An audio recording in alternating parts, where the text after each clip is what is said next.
tipo kong negosyo. Ang tipo kong negosyo. Mahahanap mo rin ang iyong perfect match. Ang negosyong magsisilbing inspirasyon sa iyo at makapagpapaunlad ng iyong kabuhayan. Hindi lang door number 1, number 2 at number 3 ang magbubukas para sa iyo dahil samut-saring business ang matutuklasan sa Ang Tipo Kong Negosyo. Kung saan ka pa naghahanap ng business opportunity, sa akin lang. May opportunity ka na. Pwede ba kitang abutin? Ikaw kasi ang pangarap ko. Sa'yo na yung SSS, GSIS, pati na ang PhilHealth ko. Basta, akin lang ang pag-ibig mo Ang budget ko sa'yo ay limited. Limited edition. Ang tipo kong negosyo.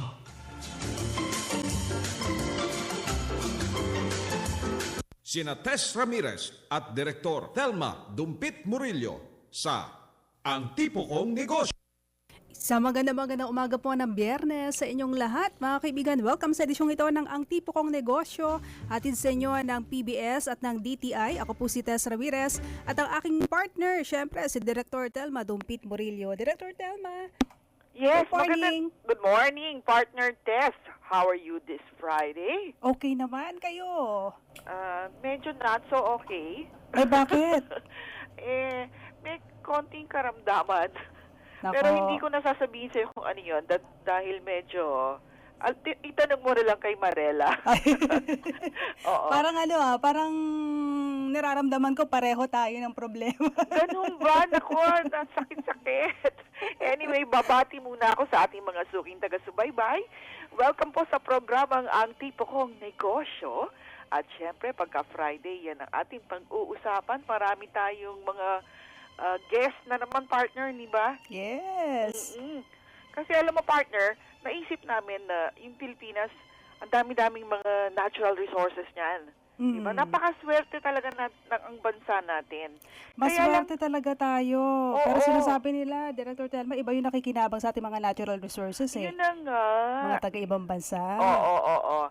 So, naisip natin na siguro sa episode na ito, magandang pag-usapan, ano ba yung mga natural resources natin na pwedeng pagkakitaan. I'm sure magiging interesado lahat ng mga tagapakinig natin, ha? At baka yung ilan sa kanila ay hindi pa alam na meron tayo niyan. So, dapat abangan nila ano mga bang mga raw materials na available na ating iniluluwas sa pandaigdigang merkado. Di ba? At sino-sino yung mga ahensya na pwede nating maging kaagapay kung gusto nating pumasok sa ganitong negosyo rin. That's right. Oo. So, nandyan na ba yung ating unang kakausapin? Wala Nandito pa. na. Pakinggan niyo po mga kaibigan ng aming temang We Like It Raw dito sa Ang Tipo Kong Negosyo ngayong Friday. In the mood, in the mood, suyap. In the mood, in the mood. At para sa ating first segment, Director Thelma, nasa line na yung ating makakausap. Yes, at excited akong makausap ito. Ang dami-daming, nito, kumbaga, hats, di ba? She wears a lot of hats, marami siyang role.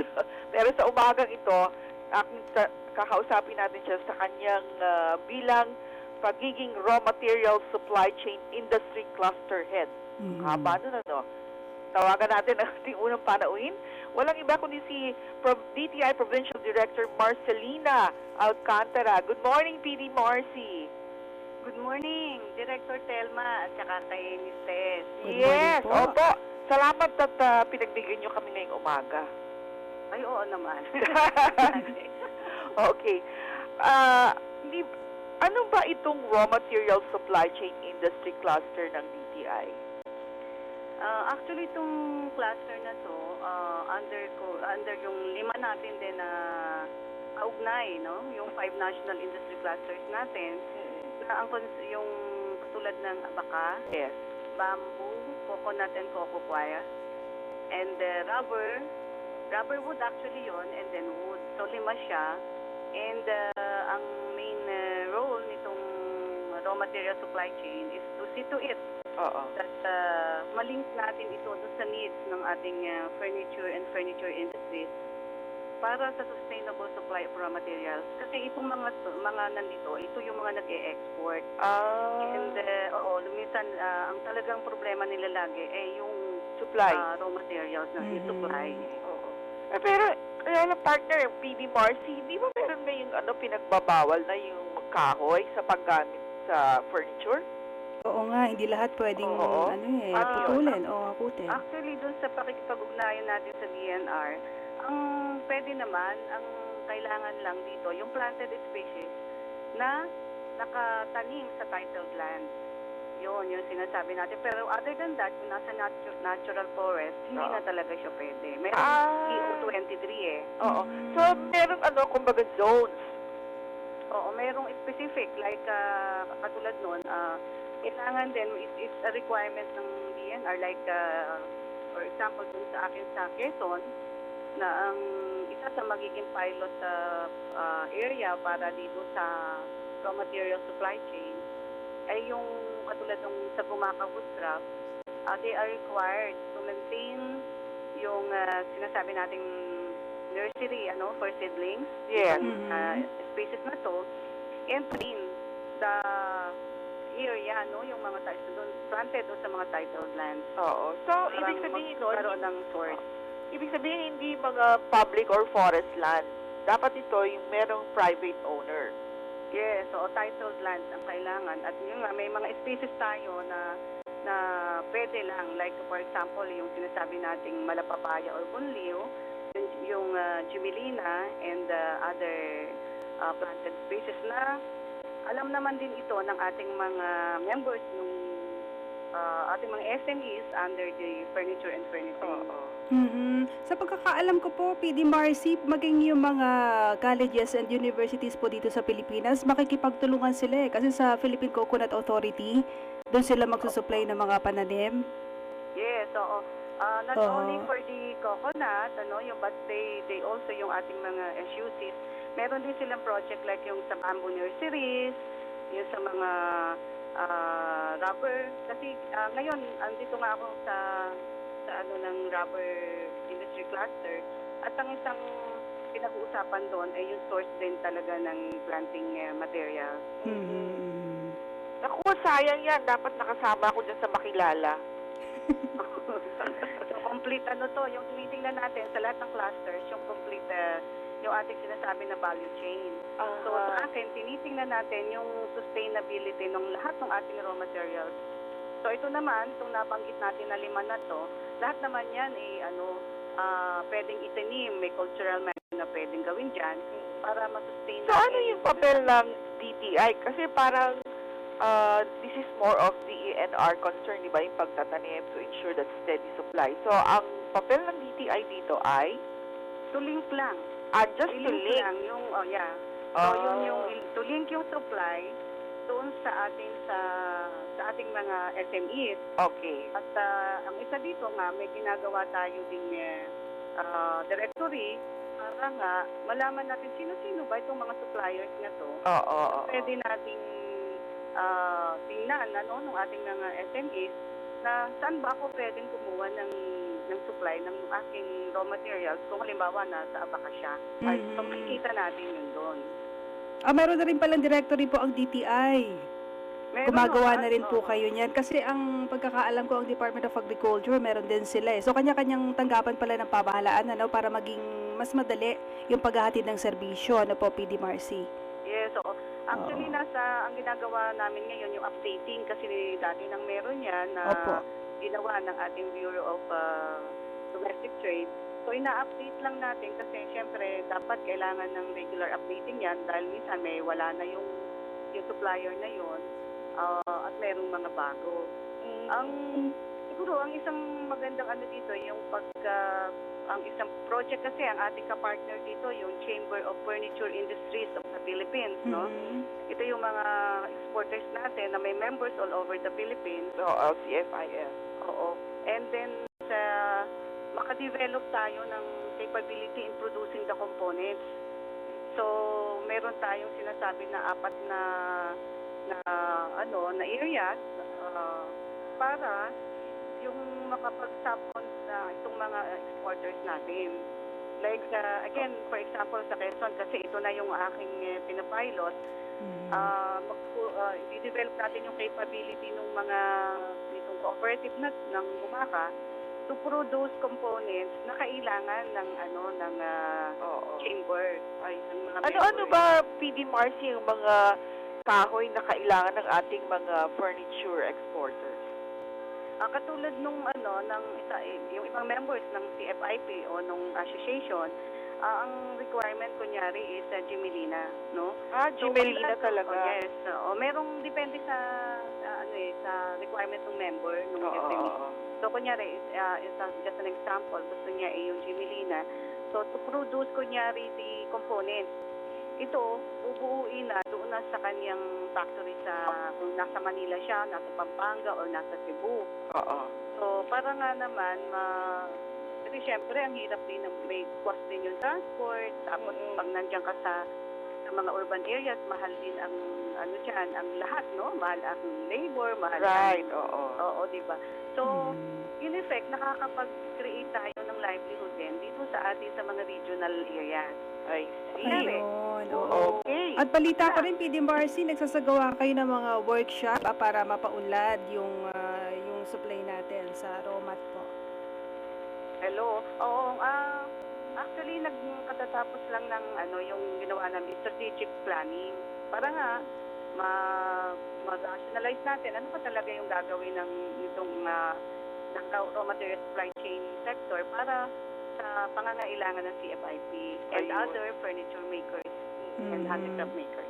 Okay. Balitaan niyo po kami sa susunod, ha? Okay. Ma'am Marcy, opo. Sige po. Thank Sige, you. so thank you very much, PD Marcy, at naistorbo namin yung iyong workshop dyan sa Ay, naputol na ba tayo? Naputol. Nawala na si ma'am. Naibaba na niya. Oo.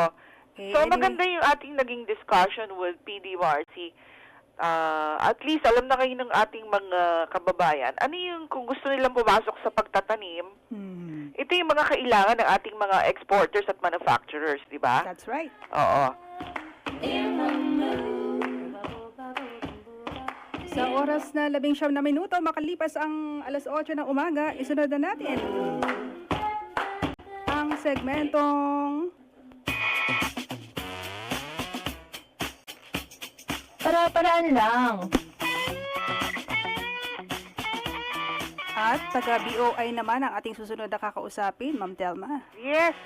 Ito naman, nabanggit kanina ni PD Marcy yung bamboo, hindi ba? Oo, meron tayong tinatawag na bamboo industry cluster. Yes. Oo. At kailan ay meron ata silang ginawang road mapping. So, kukunan natin ng update itong industry road mapping na ginawa dahil ang nangunguna dyan ay ang Board of Investment. Sila yung champion. Saka usapin natin si Lillian Cotaz. Good morning, Miss Cotaz. Yes, ma'am. Good morning. Opo. At maraming salamat po sa oras na ibinibigay ninyo sa aming programa. Unang-una po, ano pang pinaka-latest dito sa ating bamboo industry road mapping na ginawa? Ma'am, actually, ang ating road mapping sa bamboo industry ay nagkaroon ito ng workshop noong 2012. Okay. Ang purpose po nito is para magkaroon ng thorough assessment ng industry. Kung saan pupunta. Kung saan pupunta. Oo. Para magiging gamit siya as basis in crafting the roadmap. Okay. Itong workshop na ito was attended ng maraming stakeholders coming from yung mga government agencies concerned, yung DNR, yung industry associations. Okay. Lalo kasama na yung mga entrepreneurs, meron ding mga LGUs, NGUs at saka academe. Actually, during the roadmap, in-identify muna kung ano ang state of the industry. Okay. Nasaan na ba tayo ngayon? O, nasa na nga ba tayo ngayon? Actually, ma'am, ang nakita kung saan ngayon is yung deficit sa supply. Deficit. So, ibig sabihin kulang na kulang ang supply sa demand. Kulang tayo sa supply. Talaga? Ng Naku, partner, magtanim na tayo ng kawayan. Oo nga, mabiling-mabili pala to, no? Tapos, ano pa po? Isa yun, ma'am, So, ano po ang ginagawa dahil dito sa kakulangan na to? Nagtatayo tayo ng mga nursery, nagtatanim ng marami. Marami na rin pong programs ito. Kasama na nga po yung pag-establish ng mga plantation. Yes. Yung mga kailangan i-training kung paano i-plant itong mga bamboo na ito. Pati na yung mga kung anong uri ng mga species ang kailangan. Yung mga ano ba ang leading varieties na kailangan itanim. Ayun. Yung mga ganun po, ma'am, as of now. Ang pagkakaalam ko lang sa bamboo, yan yung pinapamalo ng lolo ko dati. Pero bad girl ka pala, ha? Oo. Marami talaga po itong mga gamit. Maraming gamit talaga itong bamboo. Kaya ito ay naging priority sector ng DTI. Ano ba yan? Pambansang... ang bamboo ba ay maituturing na isang kahoy o damo? Damo to, ma'am, ito. Damo. Kind of grass. Oo. Ito. So, ito yung pambansang damo. Ganun ba yun? Pambansang damo. Kawayan. Di ba sabi ni Nick Joaquin? Pambansang pamalo. Ano ba yung sabi ng kilalang Nick Joaquin na you should be pliable like the bamboo and sturdy like lave. Di ba? Oo. Kasi kung napaka-resilient po niya eh. So, ibig sabihin, madaling magpadami ng bamboo. Yes, ma'am. Kasi 4 years lang, pwede ka nang mag-harvest. Talaga? Ayun, madali pala. Pero And bakit then, konti lang yung ating, supply niyan? Marami yung, ayaw magtanim ho o mag-alaga ng bamboo. Baka hindi walang pera. Kasi, ma'am, noon, wala pa tayong crisis sa wood. Okay. Ngayon kasi serious na ang crisis natin sa wood. Di po ba, ma'am? Nung unang panahon, siguro mga 1980s, 1990s, nakakapag-export pa tayo ng mga tropical timber. Oo. Pero as of now po, tayo na po ang nag-i-import eh. Hindi ba kahiya-hiya yun? Kailangan po talaga natin i-develop itong bamboo industry. Okay. So, paano natin hinihikayat yung ating mga kababayan na pasukin itong negosyo ng pagtatanim ng bamboo o kawayan? May mga programs na po ang DTI dito po, ma'am eh. Okay. At saka actually may mga para matulungan yung ating mga kababayan doon sa mga lalo na sa countryside, ma'am. Yes, that's right. Areas. Oo. Ang DTI actually parang nagpatayo ng mga SSF, yung shared service facility. Yes. Para yung kahit papano as of now, yung nangangailangan ng tulong para doon sa parang process ng bamboo ang target natin na maita yung shared service facility for the year is about 700, di ba? 700 to 800. Opo, ma'am. Sa bamboo, ilan na ba yung ating na i-provide na SSF? Actually, ma'am, ang latest na naka-attend ako doon sa Aurora eh. Yung sa Aurora, okay. Yung organized. Malaki yun. Nakita po namin yung mga doon.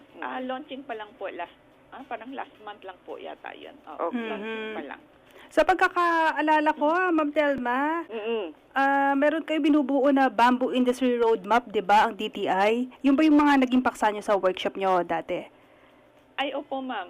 Yung sa workshop, ayun nga kasi, ang purpose noon is ang inputs ay para maging basis sa roadmap. Ang roadmap po natin ngayon, kasi ang roadmap ng BOI, i-consolidate po ito lahat-lahat. Marami namang road sectors na nagkaroon ng roadmap dito sa BOI. I-consolidate po ito para makapag-formulate ng isang manufacturing industry roadmap at saka yung comprehensive national industrial strategy. Pero ang BOI po nag-enter ng MOA with yung PIDS. Yes, that's right. Yung research Philippine Institute. Philippine Institute of Development Studies. Okay. Kasi actually po sila po talaga ang lead role.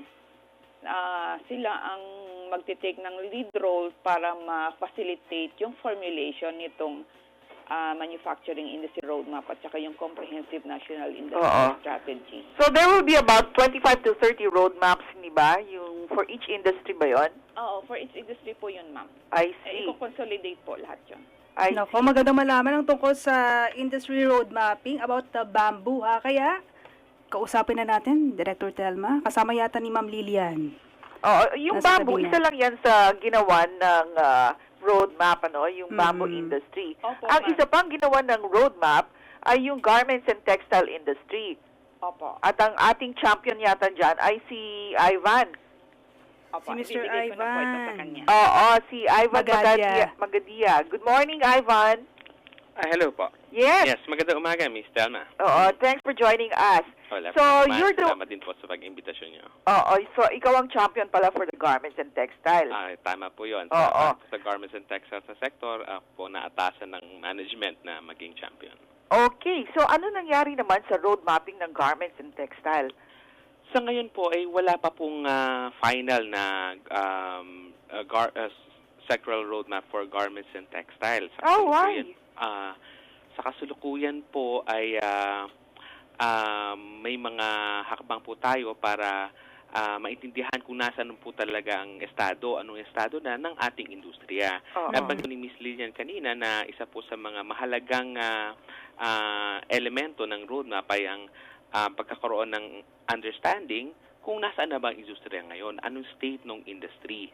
At yun po ang isa sa mga bahagi na may kakulangan sa garments and textile So, kulang pa yung ating datos. Sa mga dato po natin ng impormasyon. Correct. Kasi po napakalaki pong industriya nito, no? Right. Although na lumiit na po dahil sa mga pangyayari na sa ating mga ugnayang panlabas, may mga naapektuhan po rin tayong mga kumpanya. Gayon pa man, malaki pa rin po ang contribution nito sa employment at ganoon din sa ating export performance. Of Kaya course. po napakahalaga na magkaroon pa rin tayo ng isang roadmap para sa sektor na to. Pero sabi nyo nga, wala pa tayong roadmap para sa garments and textiles. Mahirap ang gumawa niyan, Mr. Ivan? Ano ba yung proseso dyan? Ang proseso po ay depende rin po sa mga industry associations. May mga industry associations po na madali namang nakapagawa ng roadmap kasi ang industriya po nila ay naintindihan at kumpleto ang kanilang mga datos. Okay? Pero sige, go ahead. Go ahead, Po, Ivan. So, you have to, ano mo muna yung mga kailangan ng industriya, bakit po kailangan state. to? Bakit po kailangan to? Para po malaman kung nasaan tayo ngayon at saan natin gustong pumunta. In the short term, medium term. At pagkatapos po nun, paano naman natin mararating yung gusto nating puntahan na yon? Ano po yung mga strategiya natin na kailangang gawin upang makuha natin yung ating gustong puntahan.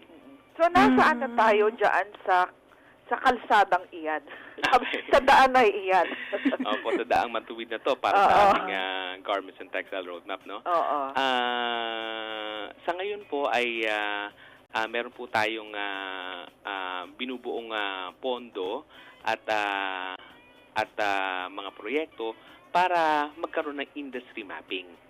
Nabanggit ko po kanina na napakalawak ng coverage, no, ng garments and textile industry. Ito po sa buong bansa may mga kumpanya po tayo na maliliit at gayon din ay mga lalaki, no.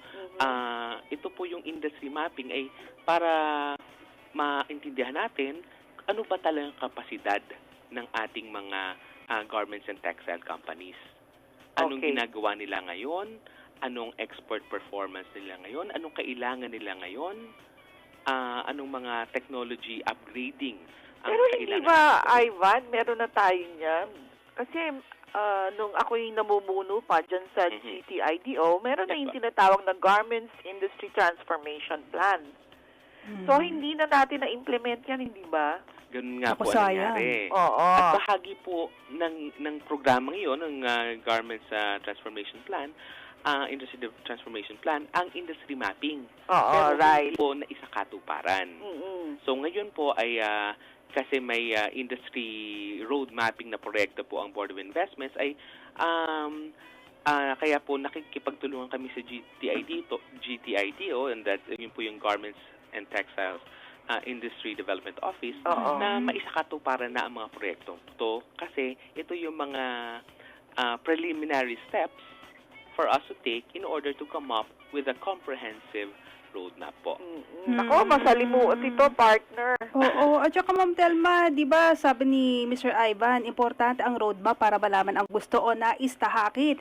Paano kapag merong dalawang industry roadmap na salungat yung gusto sa isa't isa, paano kaya yun? Ganito po yan, no? Pwede pong magkaroon ng mga hindi naaakmang o hindi magkasalungat na ang mga industriya, ang mga kumpanya. Kaya po bumuo kami ng mga operational management teams.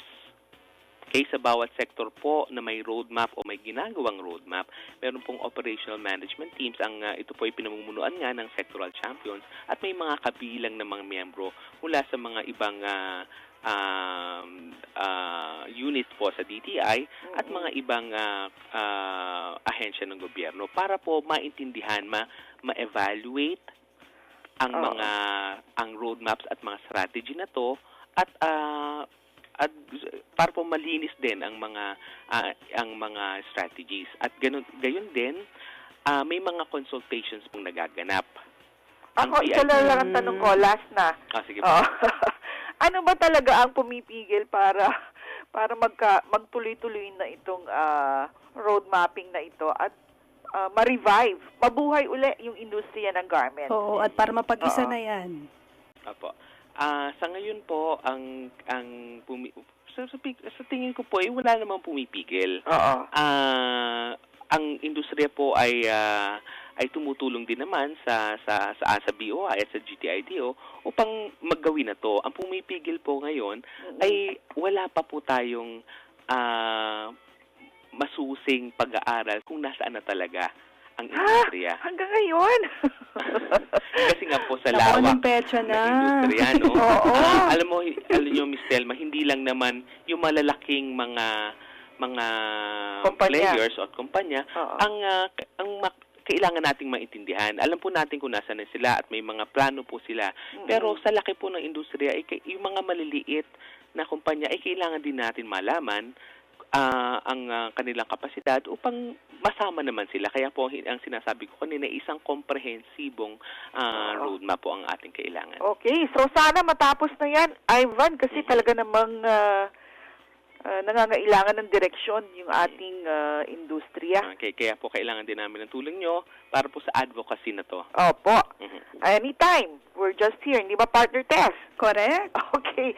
So, pasalamat na tayo. Ivan, ha? Salamat po, Ms. Telma, at kay Ms. Tess na rin. Okay, thank you. Okay po.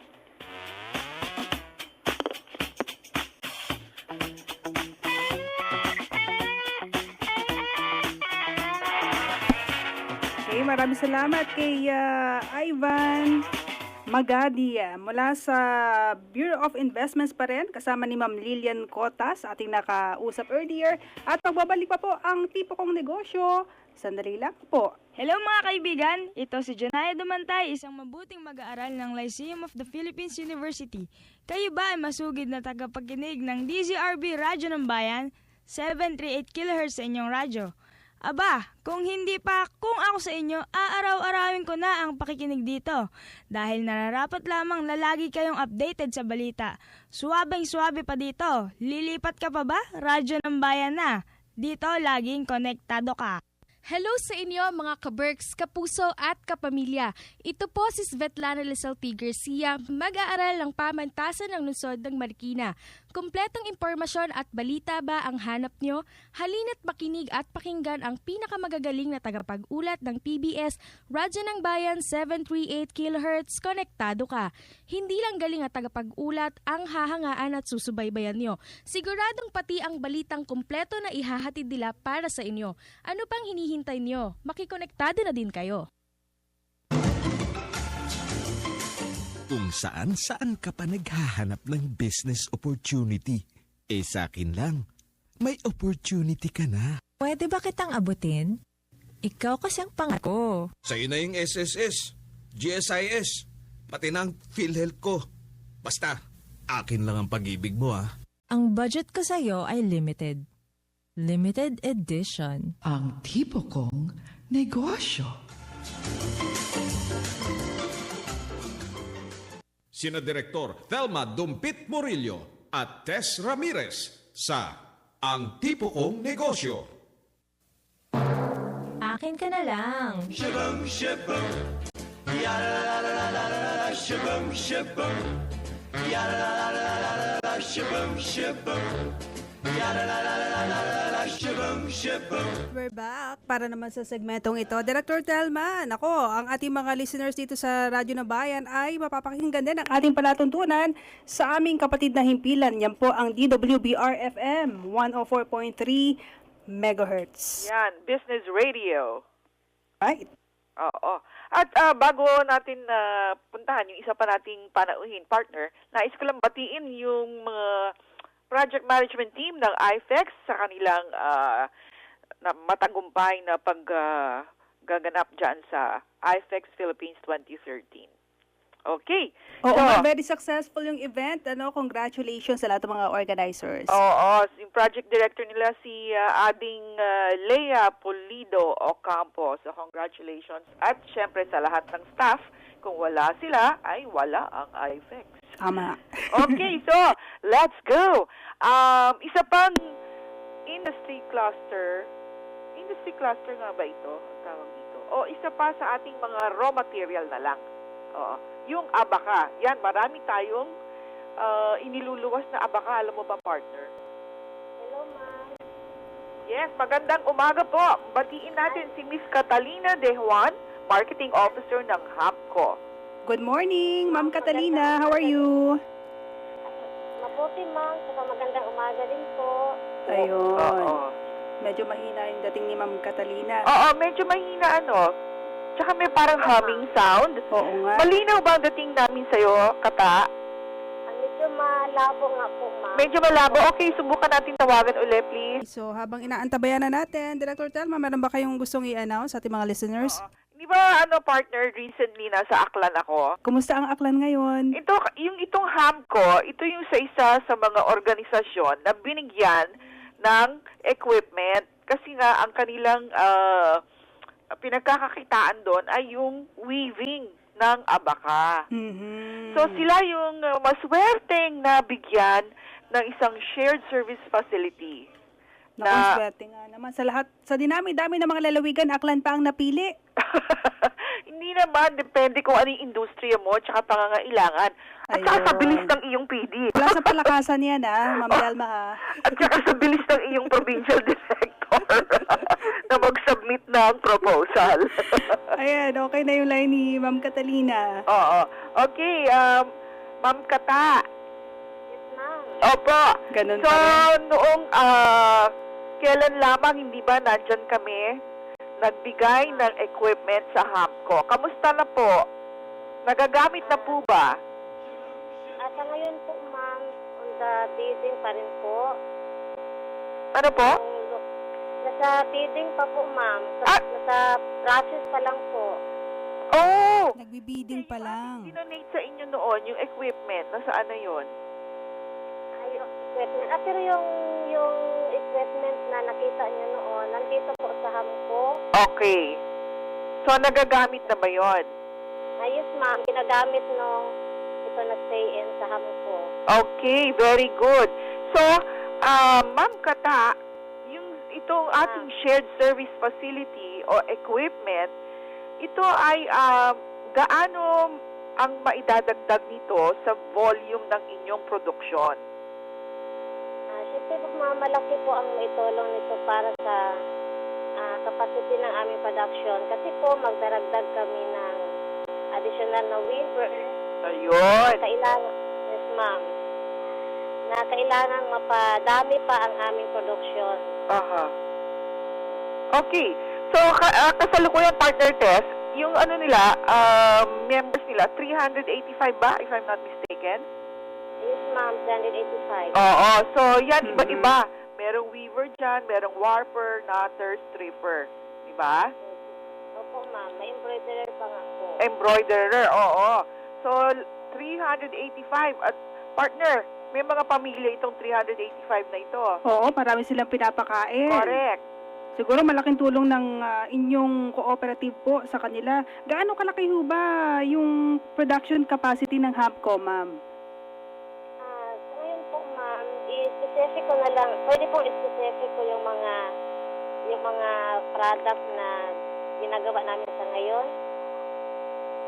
Okay. Sa ano po, kasi yung ginagawa po namin sa ngayon yung existing, yung sa Abacat Hill, parang meron kasi kaming monthly order na 1,000 meters. Okay. Hello ma'am. At nasasagot ba ninyo ang demand for abaca and pinya and all that? O kulang na kulang? Ay, yung raw material po. Una, yung raw material na abaca, nasusupplyan ba niya lahat? Tapos, yung pangalawang tanong, Kata, kaya nyo bang supplyan yung demand para sa finished product? Kung sa demand po ng finished product, susuplayan po namin yan pag marami din pong supply ng raw material. Okay. So, marami ba tayong supply ng raw material? Sa ngayon po, ma'am, sa totoo lang yung abaca namin, medyo kinukulang po. Oh, bakit? Bakit kinukulang? Ay, siguro kompetensya. Ano?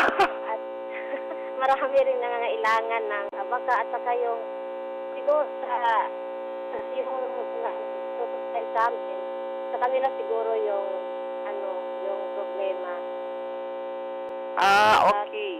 Nako, partner. Ayan. Talagang kailangan maging magsasaka na tayo. Oo nga, para maraming matulungan. Oo. Problemado pala yung ating mga weavers diyan sa Aklan, ano? Kaya makakatulong itong shared service facility sa pamamagitan ng kanilang kooperatiba, di ba, Ma'am Telma? Of course. So, yun ang dahilan kung bakit natin nilagay dyan sa Aklan. Kasi yan ang sentro, hindi ba? Kata. Ang dyan kayo sa Aklan, yan ang sentro ng weaving ba? Yes, ma'am. Dito sa Hamco po. Oo, sa Ayun, oo. Okay. So, sa palagay mo, bukod sa equipment na binigay sa inyo, ano pa ang tulong na kailangan ninyo o yung problema na dapat mabigyan ng solusyon? Yung problema po, ma'am. Oo. Siguro sa financial. Ay, financial. Ayun, access to financing, partner. Kasi po, ma'am, pag kulang po kasi ng sa financial, hindi makagawa ng mabuti yung first. Aha. Kasi gutom? Nagugutom. Siyempre, ma'am, pag maraming order, siyempre, nagpupuyat. Kaya kailangan ng maraming pagkain, saka vitamins, para maiwasan na magkasakit sila. Ayun, vitamins. Nako, teka, sino bang binoto mo nitong nakaraang eleksyon sa Aklan? Ay, hindi. Secret ba? Secret? Secret, ma'am. Secret? Okay, sige, tayong dalawa lang. Walang nakakarinig sa atin. Sinong binoto mo? Hindi, partner, di ba? Yung mga sinasabi ni Kata, partner, mga basic services, local government dapat yan. Oo nga naman, sila dapat yung unang-unang tumugon dyan. Oo. Hindi na DTI yan. Ano ba naman? Pati ba ng pagpapasuso? Tsaka papasan sa inyo. DTI pa rin. Sobrang na kayo. Okay. So, anyway, mas pagdating dun sa inyong negosyo, walang problema. So, ang kailangan nyo ngayon ay access to financing para naman, teka, yung inyo bang kinikita hindi sapat? Kung sa kinikita namin, ma'am, siyempre pag marami kaming pinapakain, katulad ma'am, i-specify ko na lang sa sarili. Okay, sige. Siyempre yung kinikita ko talaga, parang kulang pa rin. Kulang pa rin. Marami kasi akong mga anak na pinapakain at saka pinapaeskwela. Okay. Ilan ba yung anak mo, Kata? 5 po. 5 lang pala eh. Siyempre ma'am, sa panahon ngayon, iba na yung situation before na yung mga anak ko yun, hindi mo mapakain ng basta na lang. Gusto nila yung ano rin, yung masasarap, hindi sila kumakain ng mga ano lang. Yung mga hotdog, ganon. Gusto rin, ayaw ng ihaw-ihaw, gusto prito. Ay, ganon. Naku, sabihin mo, masama yan sa puso, yung prito. So, anyway, ang ibig sabihin yan, ay kailangan lumaki pa yung kita ninyo. Dahil yung inyong kinikita ngayon ay hindi sapat para mabigyan ng magandang kinabukasan yung inyong mga anak. Yes, ma'am. Okay. So, idudulog natin yung problema ni Miss Kata. Kanino, partner? Sa kinaukulang ahensya ng pamahalaan. At syempre, dapat tumulong yung LGU nyo, no? Oo, LGU na yan dapat. Diba? So, yan ang kahalagahan ng halalan, yung panahon ng election sa atin. Dapat ang mauupo dyan talaga, yung may malasakit. May malasakit. May malasakit sa kapwa. Correct. Naku, para kang naghihinaing Miss Kata. Hindi naman po. Hindi. Okay. So, good luck sa inyo at sana makabalik kami pag yung yung naka-adjust na talaga lahat, yung mga equipment. Yes, oo. Okay. Yun, siguro mga 3 to 4 months pa yun. Oo, 3 to 4 months. Okay, very good. So, tamang-tama. Oo. So, meron ka pa bang nais idagdag na hindi namin naitanong sa iyo? So, parang naitanong niya naman po yun. Ay, naitanong na natin lahat, partner. Okay. Maraming salamat, Ma'am Kata. Good luck po sa inyo. Ayan. Okay. Ayan, si Miss Catalina Dewan, Marketing Officer ng HAMCO. Isang po yan? Cooperative sa Aklan. Yan, oo. Ayan, ang hirap habulin ng ng boses ni Ma'am Kata. Sina Tess Ramirez at Direktor Telma Dumpit Murillo sa Ang Tipo Kong Negosyo. Meron na tayong 49 minutes makalipas ang 8 o'clock. Magpapakilala lamang ang himpilan. Magbabalik po kami. Sandali lamang po. Alamin ang mga local, national at international issues. 738 sa Mega Manila. Mas pinaganda, mas pinalawak, mas pinalakas. Ang bagong radyo ng bayan. Isang linggong pag-ibig.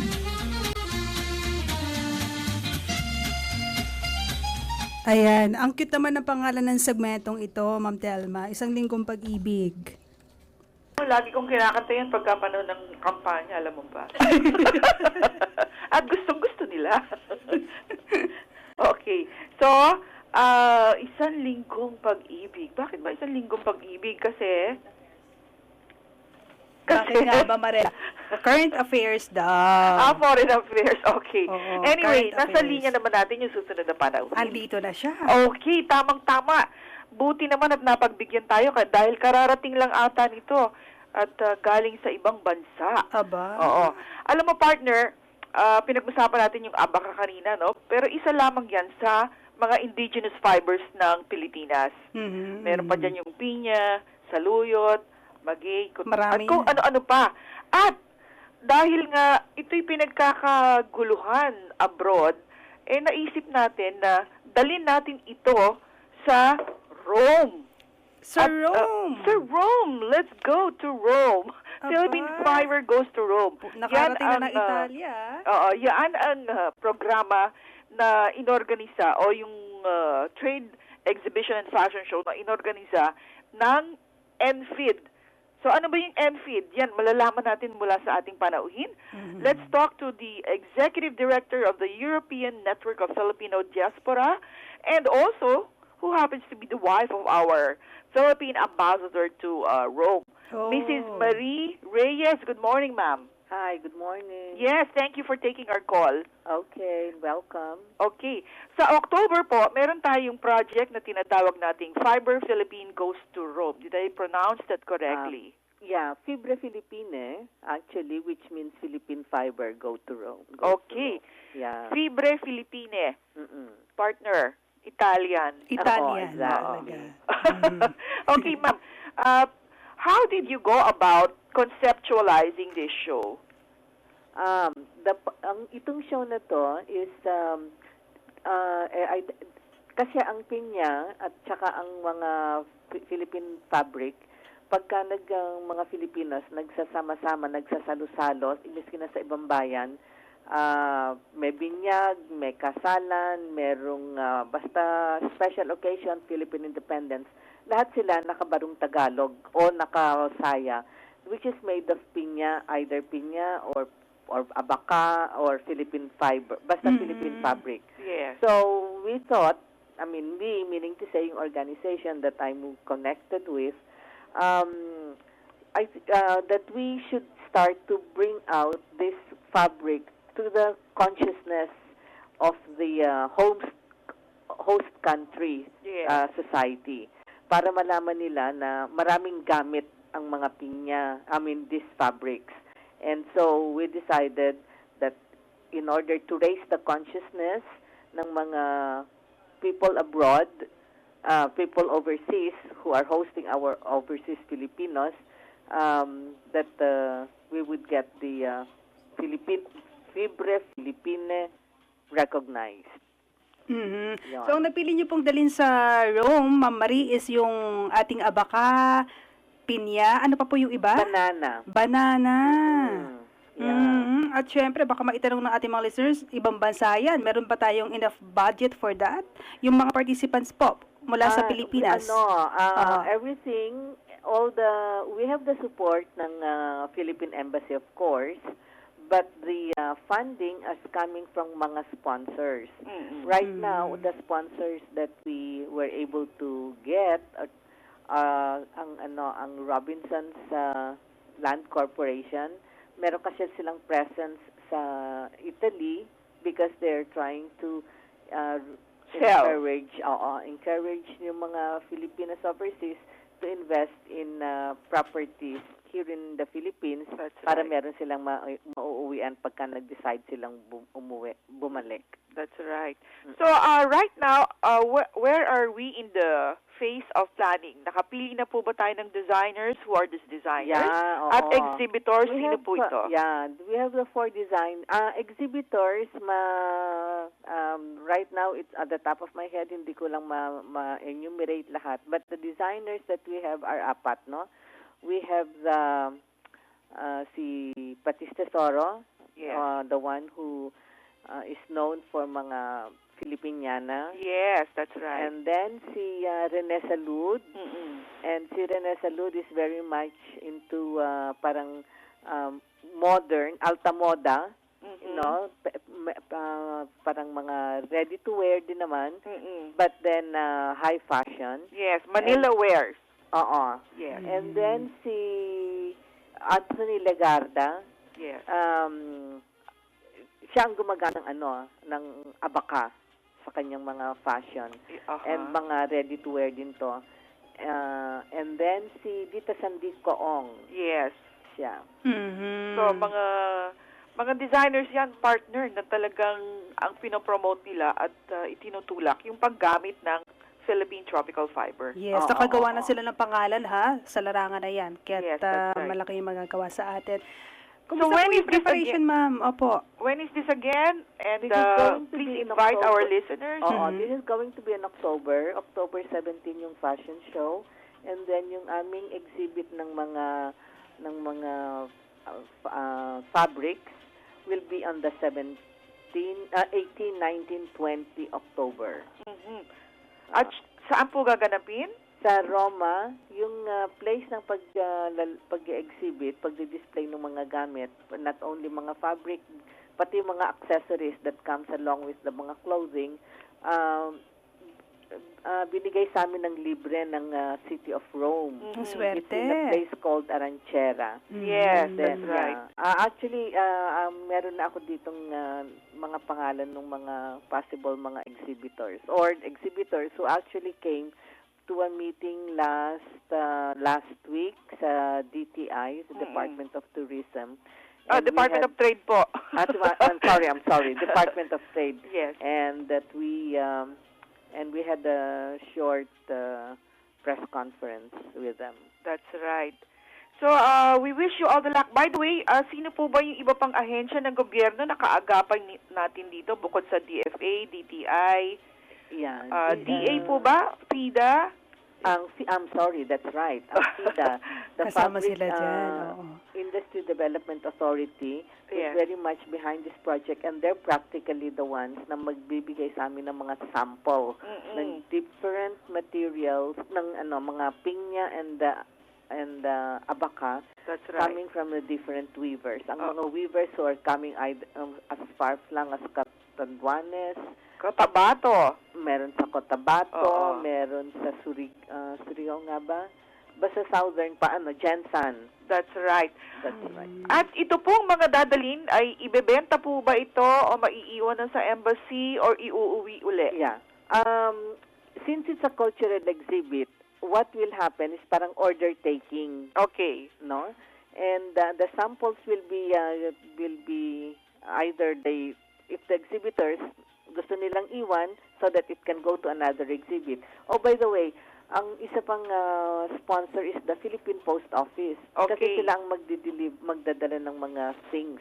Yung freight will be shouldered by the Philippine Post Office. Will be shouldered by the freight. One way going there. Tapos yung partner organization, yung Poste Italiane, na partner ng Philippine Post Office, will be the ones to bring back the materials dito. Ayan. Ako, ma'am, makikibalita po kami sa inyo sa susunod, ha? Last question. Ilan po ba ang Pilipino, ma'am? Dali, ilan po? There are about 170 to 180,000. Naku, ang dami lang pala. 70,000, tapos it's growing, so I'm putting it at 180,000 right now. Wow. Because that's the figure that some organizations are using. Okay. So we wish you all the luck. Thank you so much, and thank you for this opportunity to be able to say something or mention. And our best regards to the Ambassador, Virgil Reyes. Virgilio Reyes. Yes. I will let him know. All right. Okay. Thank you and good morning. Okay, thank you. Bye. Bye.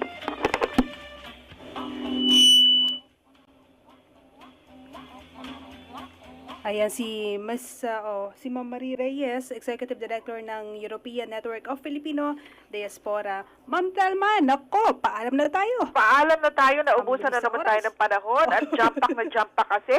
So, salamat po sa lahat ng mga sumubaybay at nakinig po sa ating programa hanggang sa susunod na Biyernes. Ito po ang inyong lingkod, Sel Madumpit Murillo. Muli po tayo magkarinigan. For now, have a nice day. Happy weekend! Happy Ma'am weekend! Telma. Ako po naman si Tess Ramirez at maraming salamat din sa aming mga nakaagapay kay Miss Marela Jem Castro, Marjorie Posas. Thank you rin kina Engineers Rene Itable at June Paladan. Until next Friday, bye!